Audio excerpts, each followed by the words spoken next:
नमस्कार, मैं सुनील चौरसिया और आप देख रहे हैं द रिपब्लिक टाइम।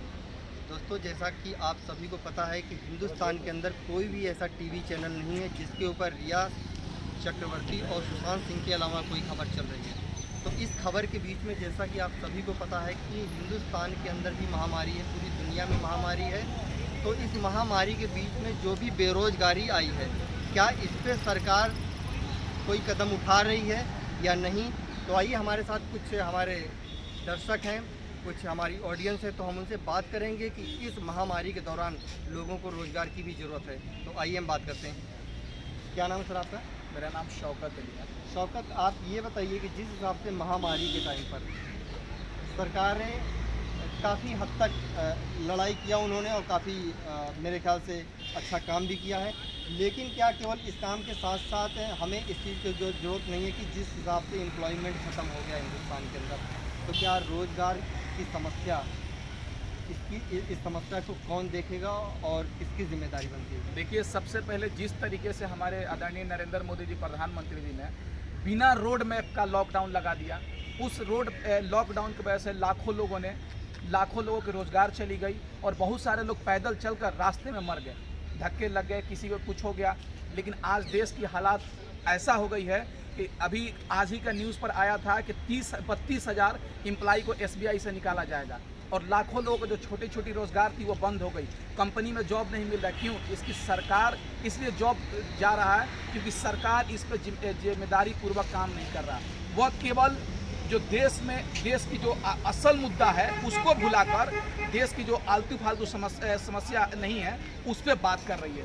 देश की असल समस्या रोजगार है, लोगों को रोजगार देना काम है, लोगों को अच्छी शिक्षा देने का काम है, अच्छा स्वास्थ्य देने का काम है, लेकिन सरकार इस पे बात नहीं कर रही है। सरकार केवल बात कर रही है हिंदू मुस्लिम बैकवर्ड फॉरवर्ड, रिया सुशांत सिंह, देश में यही मामला चल रहा है। लेकिन रिया चक्रवर्ती और सुशांत सिंह से बड़ा मामला हमारा देश का आर्थिक तंगी है। अभी देश हमारा आर्थिक तंगी से गुजर रहा है, देश का GDP माइनस में चल रहा है। इस पर सरकार कब गंभीरतापूर्वक सोचेगी? और हमारे राहुल गांधी जी ने भी कहा था कि देश में कोरोना वायरस एक भयंकर बीमारी आने वाली है, उसमें सरकार ने नरेंद्र मोदी जी ने कुछ इस पर गंभीरता नहीं दिखाया और नमस्ते ट्रंप प्रोग्राम करा दिए। उसी से लाखों करोड़ों ये देश में कोरोना वायरस फैल गया और सरकार का भी लॉकडाउन में पता इम्तहान हो गया कि सरकार भी विफल रही। आज देखिए 30 लाख से ज़्यादा मरीज फैल गए। अगर लॉकडाउन लगाने से मरीज खत्म हो जाता तो क्यों आज 30 लाख मरीज हो गए, 40 लाख मरीज हो गए?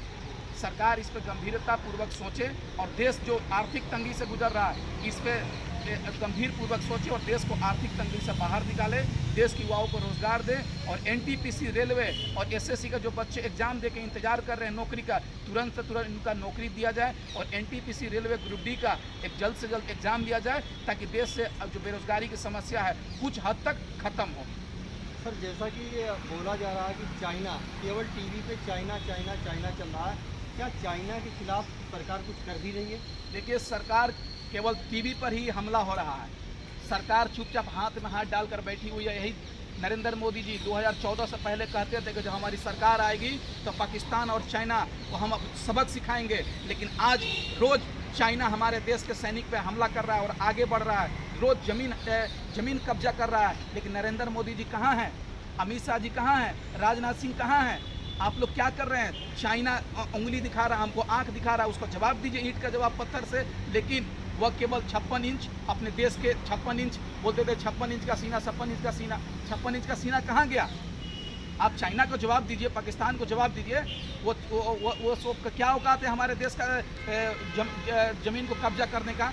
लेकिन नरेंद्र मोदी जी किस गुमान में भूले हुए हैं ये पता नहीं है। देश की जनता उनको तुरंत बताएगी कि आपका ये जो गुमान है, घमंड है कि हमको इतना सीट आया है, यही देश की जनता आपको 2 सीट दी थी, आज आपको बहुमत मिला, तो गुमान मत कीजिए।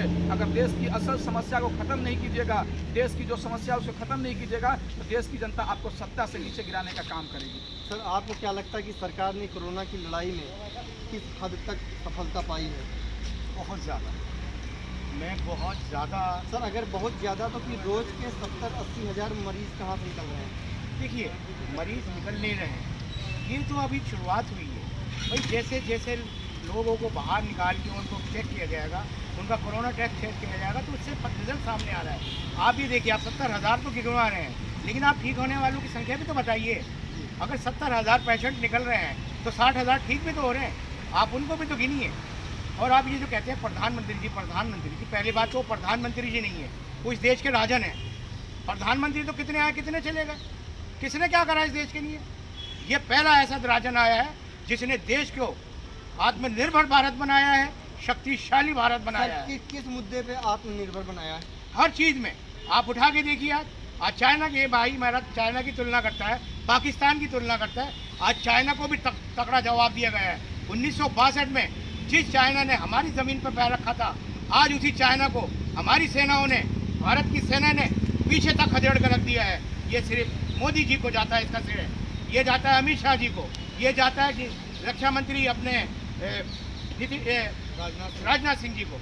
तो आप ये बताइए, इन सारे मुद्दों के अलावा देश का मेन मुद्दा है रोजगार का, बेरोजगारी का, इस पे आपकी सरकार क्या कर रही है? देखिए, रोजगार कहाँ नहीं है ख़त्म। आप देश को उठा के देखिए, नहीं आप पूरी दुनिया में देखिए, पूरी दुनिया की आज जीडीपी जो है वो नीचे आई हुई है। आज हमारा भारत ही नहीं, हमारे भारत की भले ही माइनस चल रही है जीडीपी, लेकिन आज हमारा भारत फिर भी संभला हुआ है। आज हमारा भारत आज भी अपने पैरों पर खड़ा हुआ है। सर, इतनी बेरोजगारी है कि इसका निदान क्या है? देखिए, जान है तो जहान है। पहले आप अपनी जान तो बचाइए। अरे आपके पास जान, आपकी अपनी जान बची हुई होगी तभी तो आपको रोजगार मिलेगा। आपको रोजगार तभी तो मिलेगा जब आपकी जान में जान होगी। सर, आपका क्या कहना है इसके ऊपर? देखिए, सबसे पहले सरकार विफल है, देश की समस्याओं से विफल है, और इसलिए विफल है कि देश में सबसे ज़्यादा, दुनिया में सबसे ज़्यादा हमारे देश में पर डे 70 से 80 हज़ार कोरोना वायरस के संक्रमित पॉजिटिव मरीज आ रहे हैं। क्यों आ रहे हैं? सरकार क्या कर रही है? सरकार क्या कर रही है कि पूरे दुनिया में जहाँ से बीमारी ये फैला वहाँ पर कम मरीज आ रहे हैं, लेकिन हमारे देश में अधिक आ रहे हैं। और जो रोजगार की बात कर रहे हैं, हर सेक्टर में रोजगार खत्म हो गया। दुनिया, एक बार आप सुने होंगे जब मनमोहन सिंह जो प्रधानमंत्री थे, दुनिया में आर्थिक संकट आया, लेकिन देश हमारा जीडीपी माइनस में नहीं गया था। लेकिन आज देश में माइनस में जीडीपी क्यों गया है? क्योंकि हमारे प्रधानमंत्री जो चकोलेबाज हैं, केवल जलेबी की तरफ बात करते हैं। आज हमारा जीडीपी माइनस में है, लेकिन फिर भी हमारा देश पूरे अपने पैरों पर खड़ा हुआ है। अभी तक वो भटका नहीं है, गिरा नहीं है, अभी तक वो अपने पैरों पर खड़ा है। जीडीपी भले ये तो चढ़ता उतरता चढ़ाव रहता है, ये इससे कोई फर्क नहीं पड़ रहा देश को। इस देश में मोदी है तो मुमकिन है। कैसे मुमकिन है? कैसे सर? बिल्कुल, आप देख लीजिए ना, आप चाइना की बात करते हैं, आप पाकिस्तान की बात करते हैं, आप बांग्लादेश की बात करते हैं, आप नेपाल की बात करते हैं, हर एक को जवाब दिया गया है। ये वही नेता है। सर, ये नेपाल में क्या जवाब दिया गया? लिपु लेख को उन्होंने अपने नक्शे में दिखाया हुआ है। देखिए, ये वही नेता है, ये वही नरेंद्र मोदी जी हैं जिन्हें सन 2002 में इसी अमेरिका ने इनको वीज़ा देने से मना कर दिया था। आज वही से मोदी को गले लगा रहा है, आगे बढ़ के उनके कदम चूम रहा है। तो मोदी में बल है, शक्ति है। आज वो बात पर हम लोगों को आगे कर रहे हैं। आज उन्होंने 59 जो चाइना की एप्स थी सब खत्म कर दी, पब खत्म कर दिया। हमारे देश के पब्लिक को कहा जा रहा है कि आप आगे बढ़ो, अपना कार्यक्रम शुरू करो, आप अपना रोजगार खुद बढ़ाओ, आप किसी दूसरे के आगे हाथ मत फैलाओ, आप किसी दूसरे के आगे कुछ भी ना करो, आप अपने बलबूते पर करो जो भी करना है। लेकिन नहीं, हमारा देश के नागरिक जो हैं, पिछले मुगलों के दौर से लेके और कांग्रेस के दौर तक, चाहे मुगल राज हो, चाहे अंग्रेज राज हो, या चाहे कांग्रेस राज हो, हमारे देश के नागरिकों को गुलामी सहनी पड़ी थी। आज इस मोदी जी ने इन गुलामों को खड़ा करने का ऊपर सिखा दिया है, सर उठा के चलना सिखा दिया है। मैं उनका बहुत आभारी हूँ कि आज इस देश में मोदी जी जैसे बंदे ने इस देश को विश्व गुरु बनाने का पूरा जो विश्वास बरकरार रखा था, उसके ऊपर कायम है। 2014 से पहले हमारा देश चलता था कि नहीं चलता था? क्या हमारा 2014 से पहले हमारा देश में तिरंगा फहरता था कि नहीं फहरता था? क्या हमारा 2014 से पहले हमारा देश का जीडीपी बढ़ता था कि नहीं बढ़ता था?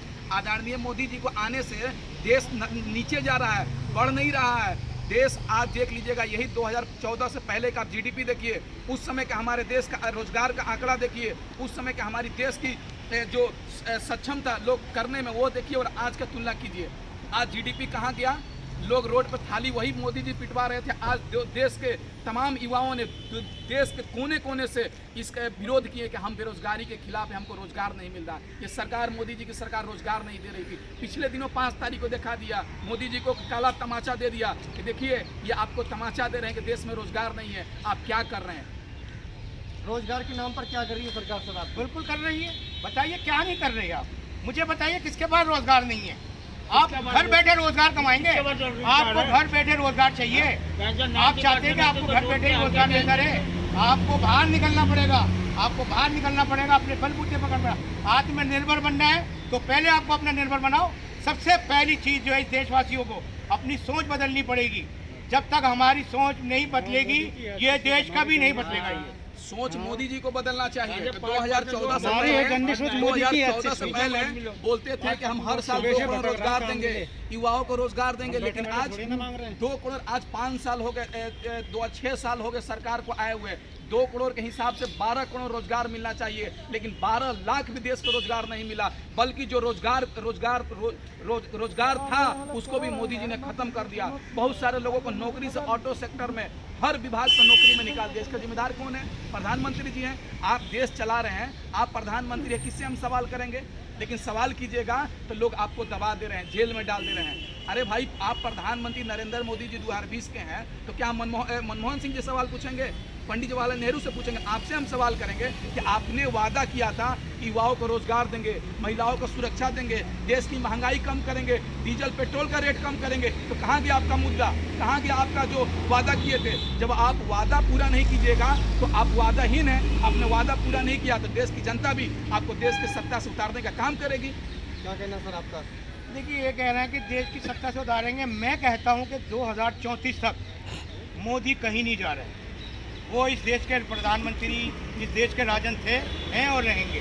बात दूसरी कि रोजगार जो है वो इससे पिछली सरकारों ने क्या करा है? इससे पिछली सरकारों का आप आंकड़ा उठा के देखिए ना, कुछ भी नहीं करा उन्होंने क्या करा है?